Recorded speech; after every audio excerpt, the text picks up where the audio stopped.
আউযু বিল্লাহি মিনাশ শাইতানির রাজিম। বিসমিল্লাহির রহমানির রহিম। হযরত আবু হুরায়রা রাদিয়াল্লাহু আনহু নবী করিম সাল্লাল্লাহু আলাইহি সাল্লাম থেকে বর্ণনা করে তিনি বলেছেন, আল্লাহ যখন আদম আলাইহিস সালামকে সৃষ্টি করে বললেন, যাও ফেরেশতাদের যে দলটি বসে আছে তাদের সালাম করো, আর তারা তোমাকে কি অভিবাদন করে তা শুনো। তারা তোমাকে যে অভিবাদন করবে তাই হবে তোমার ও তোমার সন্তানদের অভিবাদন। অতএব আদম আলাইহিস সালাম বললেন, আসসালামু আলাইকুম, তোমাদের উপর শান্তি বর্ষিত হোক।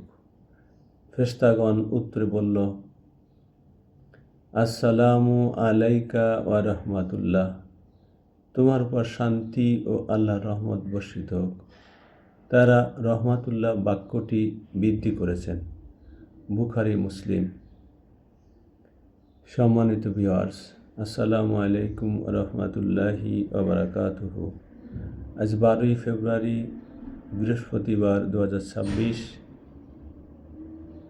29শে মাঘ 1432 বঙ্গাব্দ এবং 23শে শাবান 1447 হিজরি।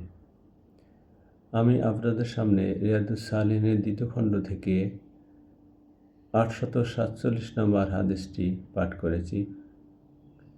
আল্লাহ পাক এই হাদিসটি স্মরণ রাখার এবং সেই অনুযায়ী আমল করার তৌফিক দিন, আমিন। চ্যানেলটি ভালো লাগলে অবশ্যই সাবস্ক্রাইব করুন। ধন্যবাদ।